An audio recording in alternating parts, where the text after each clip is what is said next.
ರಾಜ್ಯದಲ್ಲಿ 50 ಗ್ರಾಮ ಪಂಚಾಯಿತಿಗಳು ಮತ್ತು ಪಟ್ಟಣ ಪಂಚಾಯಿತಿಗಳನ್ನು ಪುರಸಭೆಯಾಗಿ ಮೇಲ್ದರ್ಜೆಗೇರಿಸುವ ಪ್ರಸ್ತಾವನೆ ಇದ್ದು ಹಂತ ಹಂತವಾಗಿ ಕ್ರಮ ಕೈಗೊಳ್ಳಲಾಗುವುದು ಎಂದು ನಗರಾಭಿವೃದ್ಧಿ ಸಚಿವ ಬಿಎಸ್ ಸುರೇಶ್ ವಿಧಾನಸಭೆಗಿಂದು ತಿಳಿಸಿದ್ದಾರೆ.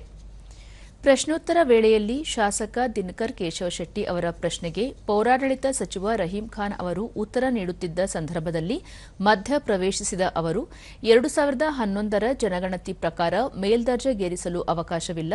ಆದರೆ ಗೋಕರ್ಣಕ್ಕೆ ಲಕ್ಷಾಂತರ ಭಕ್ತರು ಆಗಮಿಸುತ್ತಿರುವುದು ನಿಜ. ಗೋಕರ್ಣದ ಬಗ್ಗೆ ನಮಗೂ ವಿಶೇಷವಾದ ಪ್ರೀತಿ ಇದೆ. ಆದರೆ ರಾಜ್ಯದಲ್ಲಿ ಗ್ರಾಮ ಪಂಚಾಯಿತಿಯನ್ನು ಪಟ್ಟಣ ಪಂಚಾಯಿತಿಯಾಗಿ ಮೇಲ್ದರ್ಜೆಗೇರಿಸಲು ರಾಜ್ಯಾದ್ಯಂತ ಒಂದೇ ಮಾನದಂಡವಿದೆ ಎಂದರು.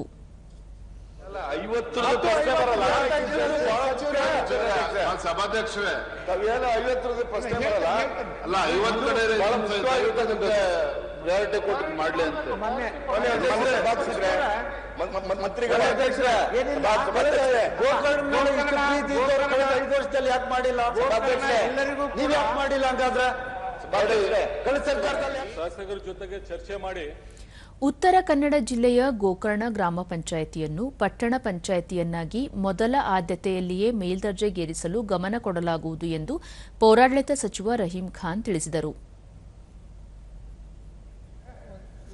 ಜಿಲ್ಲಾ ಸಚಿವರು ಇದ್ದಾರೆ. ನಮ್ಮ ಜಿಲ್ಲೆ ಬಹಳ ಹಿಂದುಳಿದಂತ ಜಿಲ್ಲೆ ಇದೆ.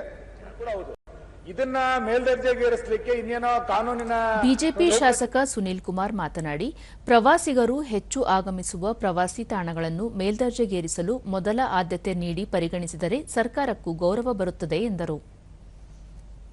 ಡಿಸೈನ್ ಮಾಡಿ ಪಟ್ಟಣ ಪಂಚಾಯತಿ ಮಾಡಿ, ಇಲ್ಲ ಪುರಸಭೆ ಮಾಡಿ.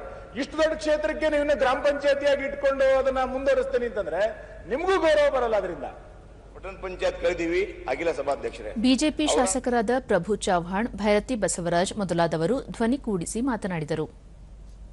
ಪುರಸಭೆ ಆಗಬೇಕು, ಕುಮಾರನಗರ ಪಟ್ಟಣ ಪಂಚಾಯತ್ ಆಗಬೇಕು. ಸಚಿವರಲ್ಲೂ ಕೂಡ ಮನವಿ ಮಾಡಿದೆ. ಯಾಕಂದ್ರೆ ಅದು ಒಂದು ವಿಶೇಷ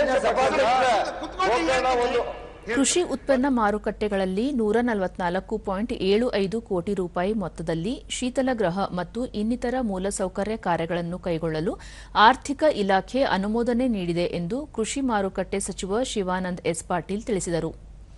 ಕಾಂಗ್ರೆಸ್ ಶಾಸಕ ಕೆಎಂ ಶಿವಲಿಂಗೇಗೌಡ ಅವರ ಪ್ರಶ್ನೆಗೆ ಉತ್ತರಿಸಿದ ಅವರು, ಪ್ರಸಕ್ತ ಸಾಲಿನ ಆರ್ಐಡಿಎಫ್ 30 ಯೋಜನೆಯಡಿ 254 ಕೋಟಿ ರೂಪಾಯಿಗಳ ಅನುದಾನವನ್ನು ಮಂಜೂರು ಮಾಡುವಂತೆ ಕಳೆದ ಮೇ 18ರಂದು ಕೋರಲಾಗಿತ್ತು. ಆಗಸ್ಟ್ 8ರಂದು ಆರ್ಥಿಕ ಇಲಾಖೆ 144.75 ಕೋಟಿ ರೂಪಾಯಿ ಮೊತ್ತದ ಕಾಮಗಾರಿಗಳಿಗೆ ಅನುಮೋದನೆ ನೀಡಿರುತ್ತದೆ ಎಂದರು. ಕೃಷಿ ಉತ್ಪನ್ನ ಮಾರುಕಟ್ಟೆ ಅಧಿನಿಯಮಕ್ಕೆ ತಿದ್ದುಪಡಿ ತಂದ ನಂತರ ಕೃಷಿ ಉತ್ಪನ್ನ ಮಾರುಕಟ್ಟೆ ಸಮಿತಿಗಳಲ್ಲಿ ಕೃಷಿ ಉತ್ಪನ್ನಗಳ ಆವಕ ಹೆಚ್ಚಾಗಿ ಬರುತ್ತಿವೆ. ರೈತರ ಬೆಳೆಗೆ ಯೋಗ್ಯ ದರ ಹಾಗೂ ಮಾರುಕಟ್ಟೆ ಒದಗಿಸುವ ನಿಟ್ಟಿನಲ್ಲಿ ಹೆಚ್ಚಿನ ಪ್ರಮಾಣದಲ್ಲಿ ಶೀತಲಗೃಹಗಳನ್ನು ಸ್ಥಾಪಿಸಲು ಮತ್ತು ಹೆಚ್ಚು ಮೂಲ ಸೌಲಭ್ಯ ಕಲ್ಪಿಸಲು ಸಚಿವರು ಹಾಗೂ ಶಾಸಕರಿಂದ ಕೋರಿಕೆಗಳು ಸ್ವೀಕೃತವಾಗಿವೆ.